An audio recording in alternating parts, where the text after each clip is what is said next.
sometimes we think oneness means sameness. How boring would life be if everything were just the same? Nothing could be further from the truth. Life shows up in abundantly diverse ways, To be known, which create contrast. to be visible. Edges that define vast beauty and distinction between experiences and people.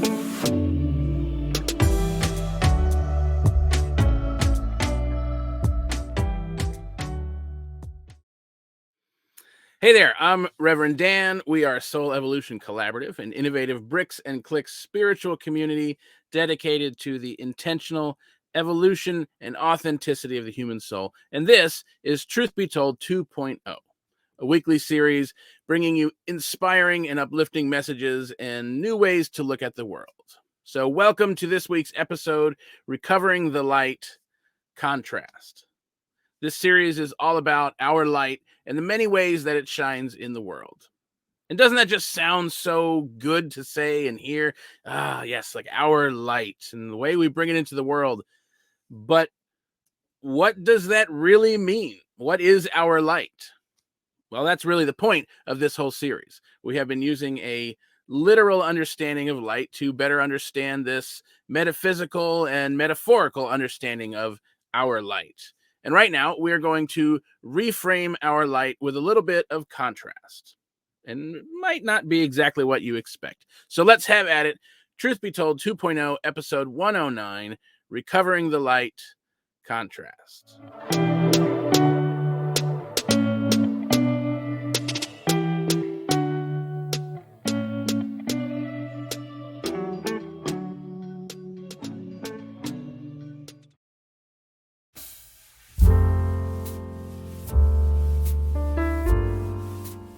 This month we've been talking about recovering the light. The ways we often cover the light, and recovery of the light.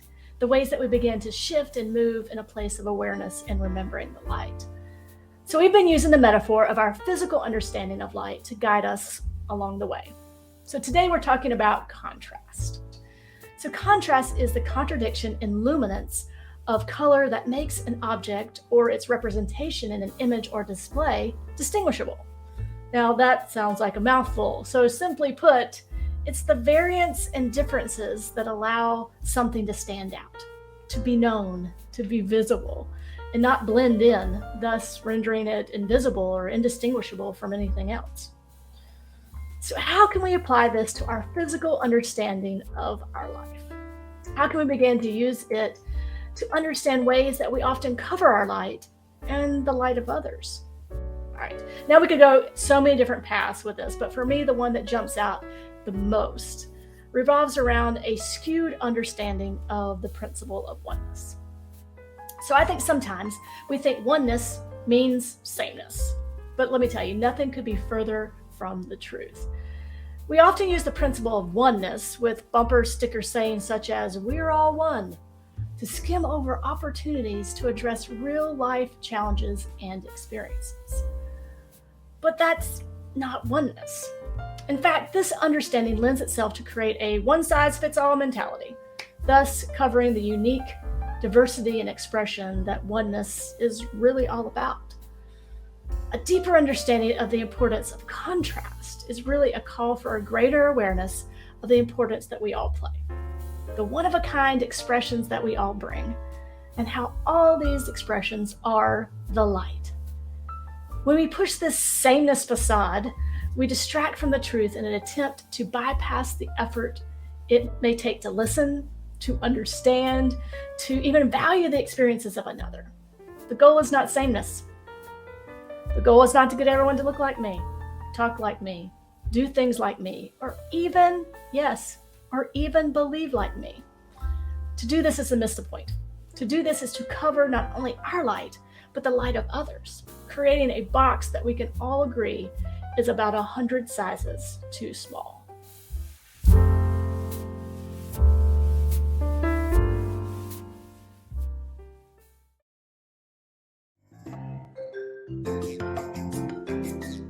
If you haven't already heard, there's a new wave of opportunity for community. Soul Evolution Collaborative's Second Sunday Experience, which by the way is every Sunday at 7 p.m. Eastern, is a fun way to come together with folks. or practical ways to apply spiritual principles in a space to call home. A fun way to see and be seen. So come catch the wave. No previous experience required.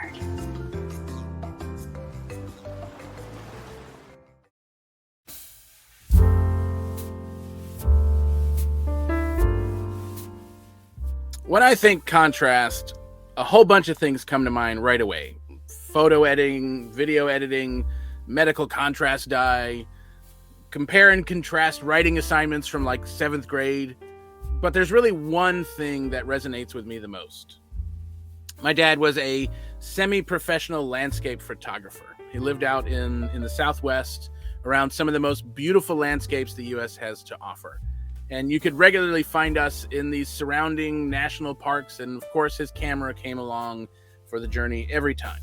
Now, I picked up some tips and tricks myself throughout the years. It was pretty amazing being able to bring home a little piece of the majestic scenery. And if you've ever been in the Southwest of the United States, you know exactly what I'm talking about.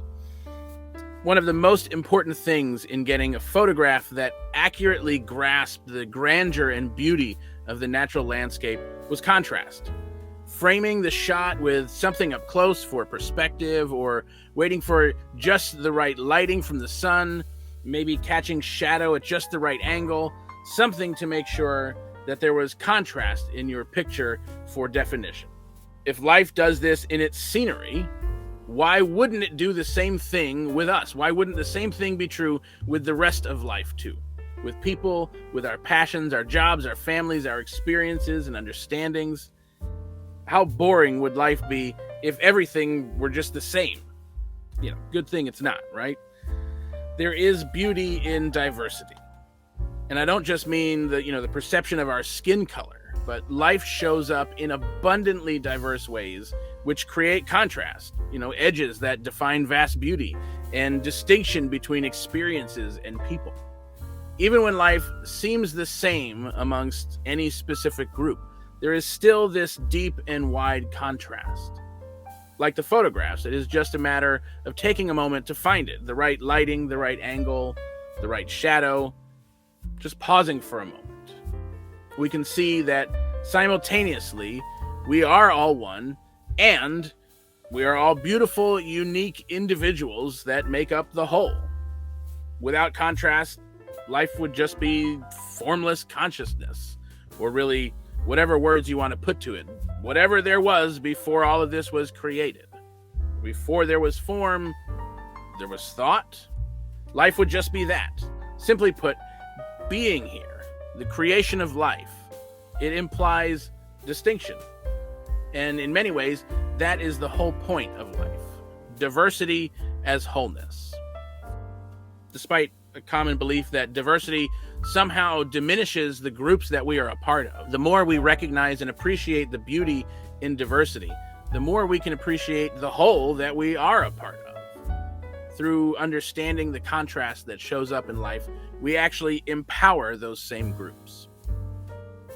Just like our light analogy, all of the colors are equally important and necessary. All of the individual hues are critical in creating the combined white light.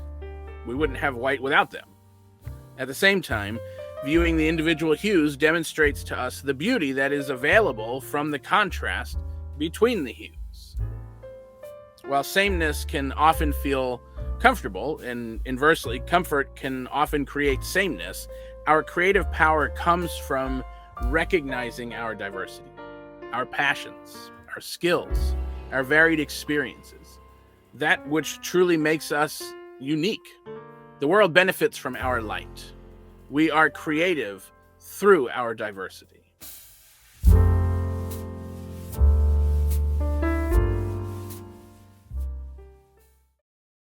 Contrast. Go. So contrast. This idea of that oneness means sameness, sort of. And I think it is an important distinction because, kind of like what you said, it's what brings like the depth and the edges and all the distinctions in life. Is this sort of variance of expressions of people and situations and circumstances, and not using contrast as a comparison, like one is better than the other, but just this understanding of how we all show up in this. And like, if I don't show up as me and you don't show up as you, then it really does diminish this, the whole expression, when, and I think that's important, for us now going forward, to really begin to realize when anyone's expression is diminished, whether it's by our own interactions with someone, by whether it's like institutional, whether it's frameworks, or anything that's diminishing someone's expression or diminishing their expression as an individual, it diminishes everything. It impacts everything. And I think waking up to that more now than we have. I'm hoping, I guess. Yeah. I know I am. It So I'm seems hoping, that way. yeah, it seems that way. I think along with that comes this idea that I think for a while the narrative was kind of like, you as an individual own your uniqueness, be who you are, just, don't worry about what other people think, just go out and be you. And I think, across the board, we're kind of grasping that idea. But what's happening is, I think we're now realizing how important it is for all of us then to not like squash that for somebody else. Yeah. Look at the world around us. Clearly, we didn't all get that lesson. Like, Right. You did not get the memo.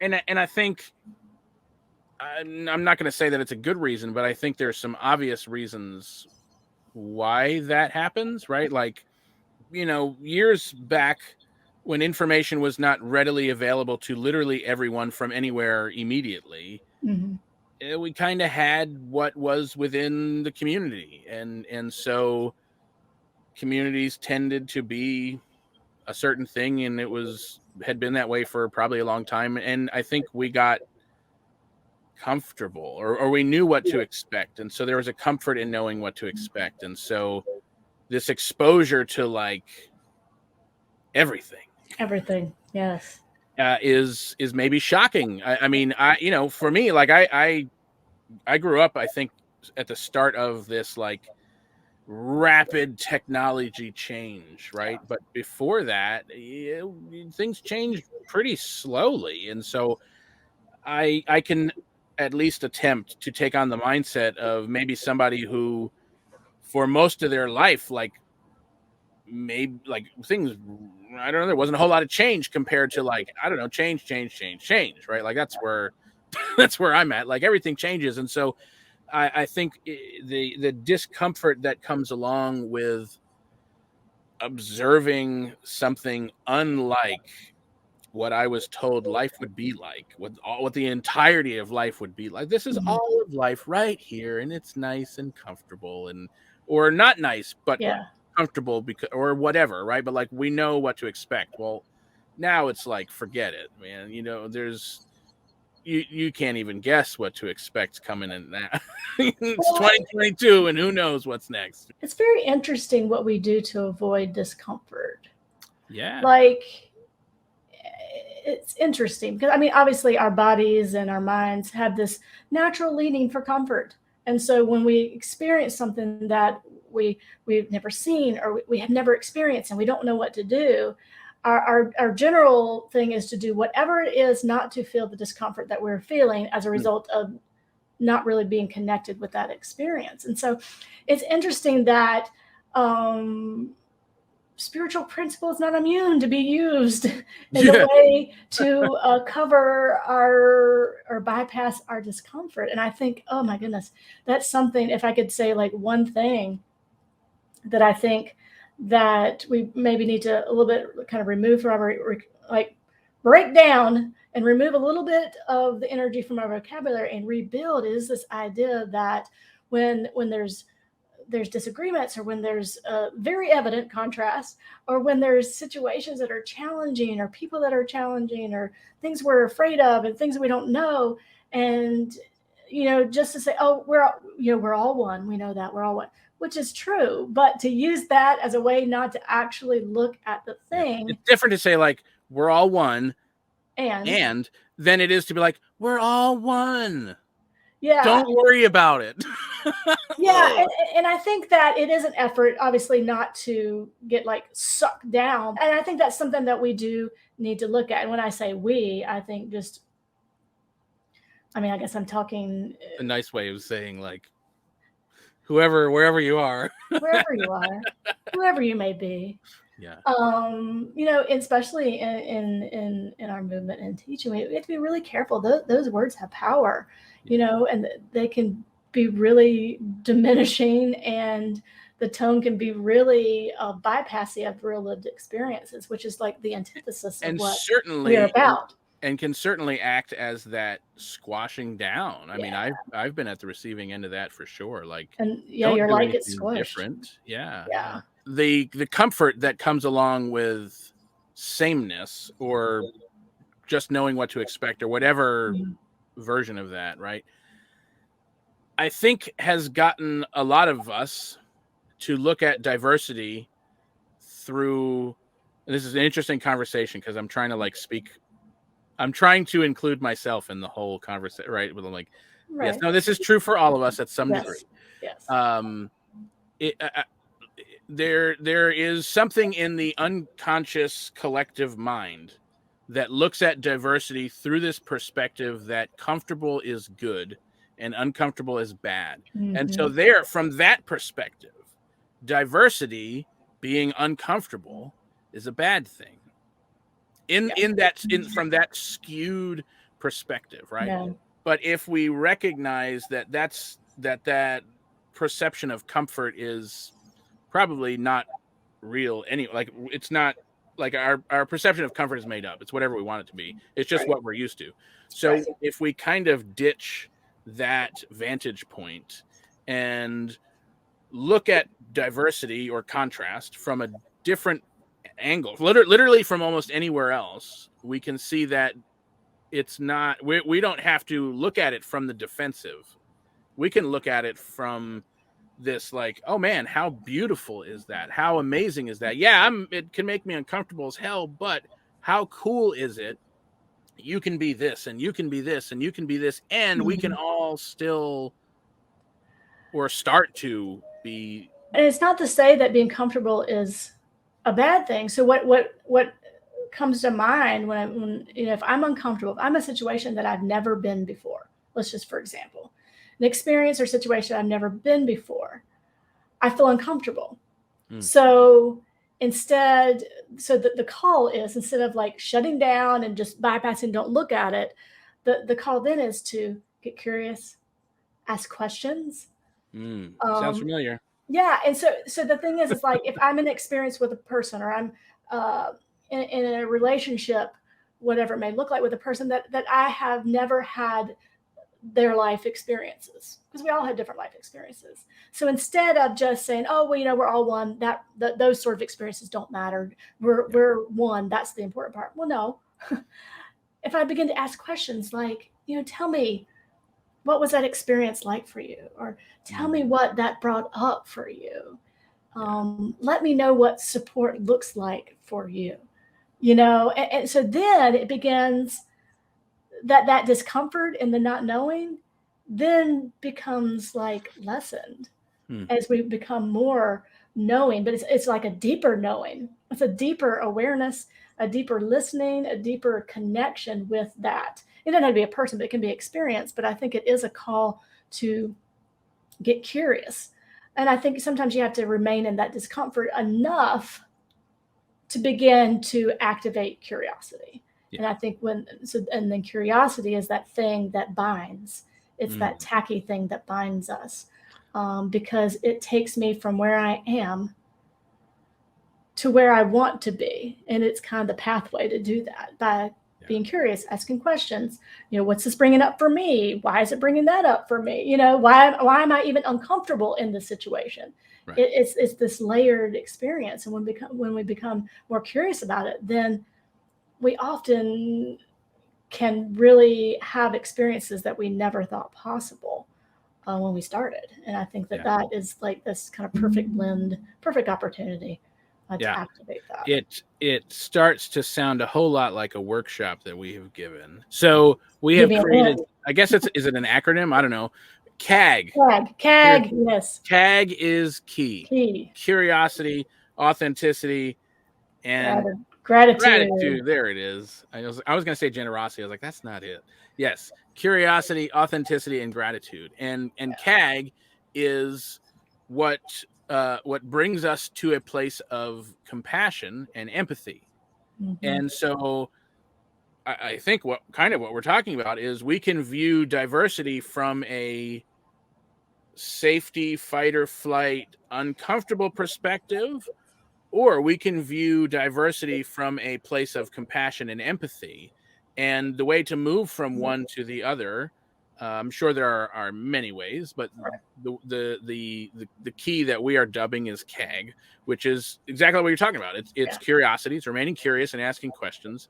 It's being authentic. So it's like it's saying, hey, I may be new to this conversation, or I'm unskilled here, or I just have a question or whatever, and just being open about it, and then being grateful for. I mean, we did a whole thing on gratitude, so I'm not going to start that because we'd be here for another couple hours. So we started gratitude, but check out the gratitude series because it's got a whole thing on how gratitude moves us into how gratitude is the precursor to empathy. This is a very like real and live and active conversation, I think, in our world today, right now. And so if a lot of these conversations happen at a distance, right? Like if you happen to be in the room with somebody where you can ask them the question and be like, hey, I'm curious about, I would love to know more, tell me more, or whatever.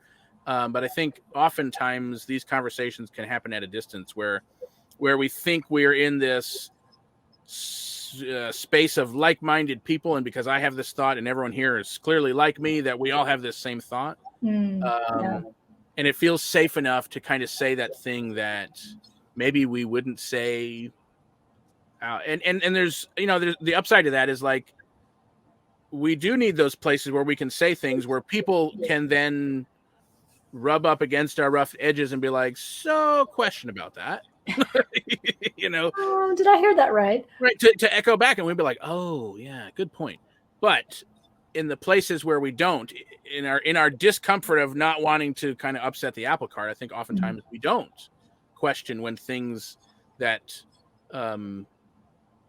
maybe need some reflecting on aren't, when the reflection isn't said, then those things progress. The action step here is like especially in those spaces, to be brave enough to be curious and be authentic and be grateful and practice just asking authentic questions, not poking questions, not questions that are like, dude, what are you talking about, right? But just very like, tell me more about that.